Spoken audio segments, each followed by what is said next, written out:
Hello, it's Alex and welcome to Hey Little Thrifter. Today I'm going to be doing a tag video and it is the Spoopy Book Tag. I was tagged by the lovely Kasha over at Kasha In Bookland. I will leave her video linked below, so definitely go check her out. And this tag was created over on Twitter by Book Tag You Are It, so I will leave their Twitter account linked below as well, so go check them out too. And yeah, this is a set of questions all about horror fiction, and they're really interesting questions actually that kind of go a little bit more into detail and specifics about certain types of books that you've read within the genre. There are 13 questions, and number one is a book that scared you while you were actively reading the words on the pages. And for this I'm going to go with a recent read actually, which is Deliver Us from Evil by Alan Lee Harris. This had some really great creepy moments, like scenes that genuinely creeped me out while I was reading it. They were really well done and really effective, and yeah, this was a really great read. I have a separate review video in case you want to check it out, but yeah, thoroughly enjoyed, highly recommend, super creepy. Question 2 is a book that you didn't find scary while reading it, but after you had the time to think about it and sit with it, you became frightened, scared or creeped out. And this was quite a difficult question to answer. I'm not sure I really have one that fits, but the only thing that kind of came close, I think, is The Exorcist by William Peter Blatty. I think this is an excellent read and definitely has some creepy moments, but I think it's the concept as a whole that is more scary maybe than I found the reading experience itself. Question number 3 is a book that was so creepy that you still think about a scene from it years later. And I read this within the past year or two, but I'm going to use it anyway. The Moorstone Sickness by Bernard Taylor. This one is quite a slow burn, but it does have some creepy moments, and especially towards the end, you know, when they say about a book with a chilling climax, like this one was so chilling. It was so good and is one that has really stayed with me and is one that I still think about quite often. So yeah, this one definitely fits the bill.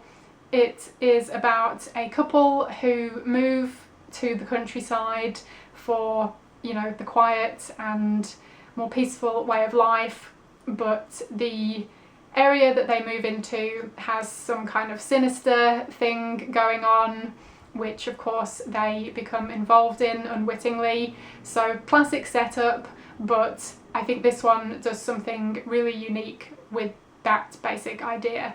And yeah, this was a 5-star read for me. I love Bernard Taylor. Question number 4 is a book that you couldn't finish because it was too creepy or too gory. And I don't have a book that fits that question. I don't think being too creepy or too gory has been a factor for me in anything that I've read. Not saying that I'm like super desensitized or super hardcore or anything, you know, that's just the way it is. The only books that I can think of that I've put down have been because they've been boring or poorly written or both. Yeah, definitely not because they've been too creepy or too gory. Bring it on, I say. Question number 5 is the scariest or creepiest book you've read based on a cult or group of people with sinister values or goals. And it's got to be Rosemary's Baby by Ira Levin. This is definitely the first book that came to mind when I read this question, and I think even after thinking about it a little while, it was definitely still the one that fit best, so I'm going with it. This one is a classic for good reason. It's another 5-star read for me and definitely one I recommend if you haven't already read it. Question 6 is a horror book that takes place in an otherworldly location, and I had a hard time coming up with an answer for this one. I think most of the books I read are set in the real world or some version of it. So yeah, I couldn't think of a great answer for this, but I did end up picking When Darkness Loves Us by Elizabeth Engstrom. This is 2 stories in the one book, but the title story, When Darkness Loves Us, is mostly set underground, so somewhat otherworldly.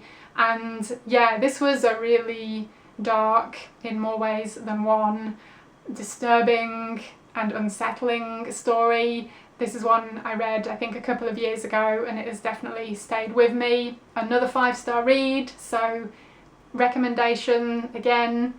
But yeah, it's about a woman who gets trapped underground and she goes through some stuff. It is brutal and harrowing, and I thought it was amazing. Question 7 is a horror book where the main character or characters have to be or do something horrific in order to do what they deem as right or necessary.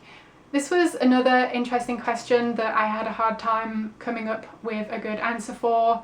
I feel like a story where, you know, someone has to kill somebody else for the greater good or something is kind of what the question is aiming for, and I can't really think of anything that I've read like that. But the closest I could come is The Girl Next Door by Jack Ketchum. While I don't feel this quite fits because he's not doing something he feels is right or necessary, but there is an element of encouragement from the people around him to be a part of this abuse, and there is that element of peer pressure to do these things and to be involved. So yeah, that was kind of the closest answer I could come up with for this question.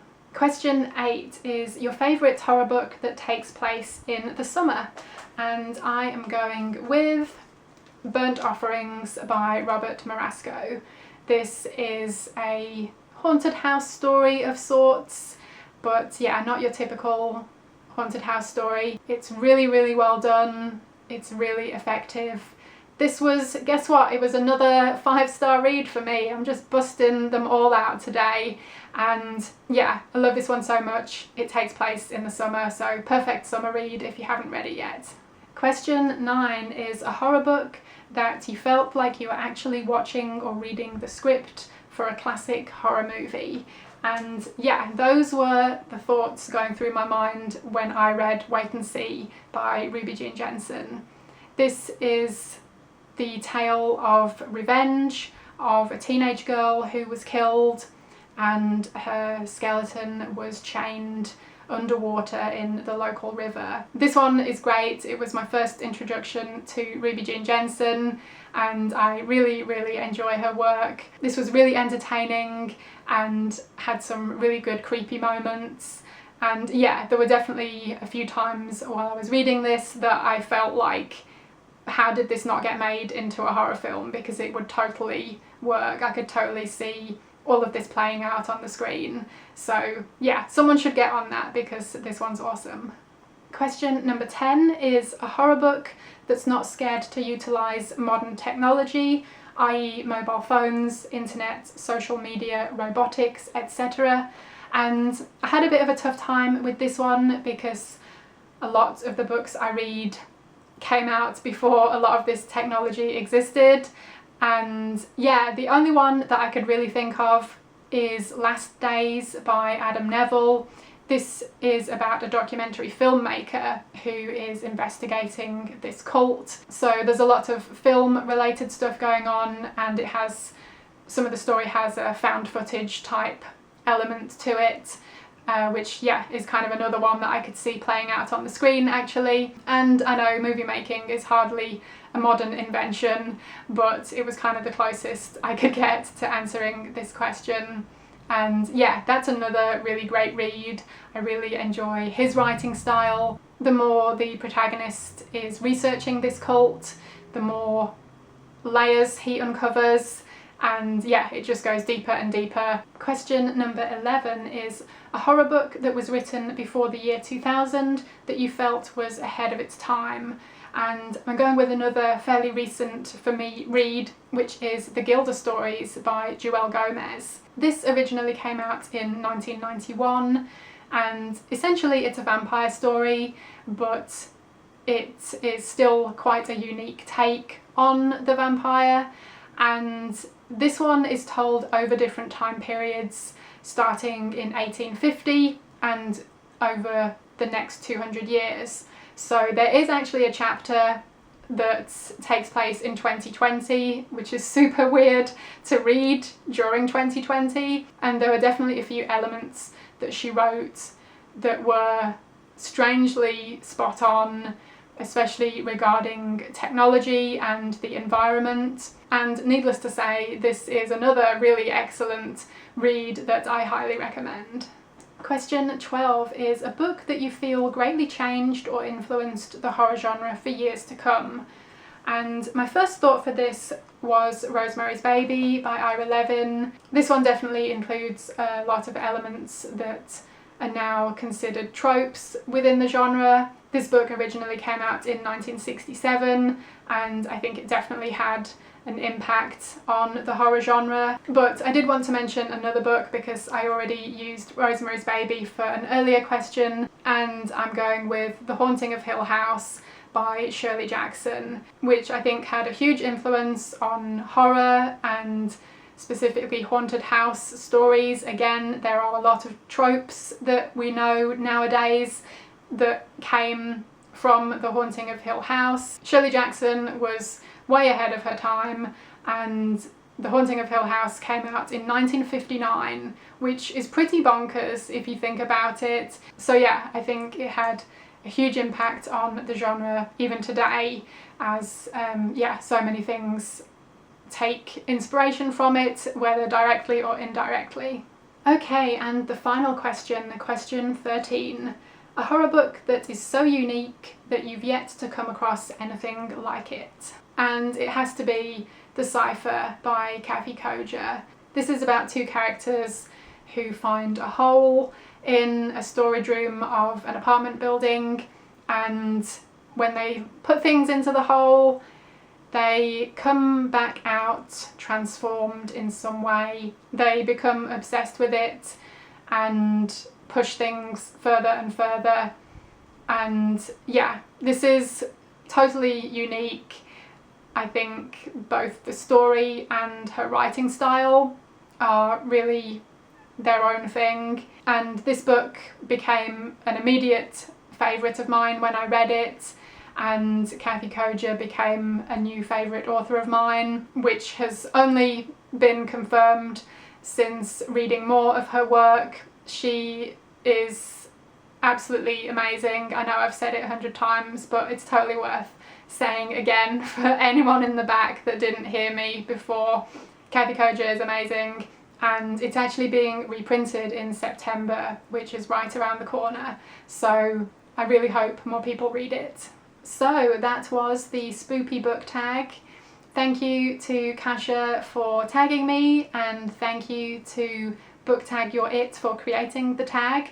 Some really great questions here, and I really enjoyed answering them. I'm going to tag a few people: Joe at Joe Fisher, John at Books of Blood, and Richard at AreYouIntoHorror. No pressure, but if you want to do this tag, then please go for it. And anyone else that would like to do this tag, consider yourself tagged, you know the drill. So yeah, I will leave all of the information and the questions in the description below. Thank you ever so much for watching. I hope you enjoyed it, and hopefully I will see you again in my next video.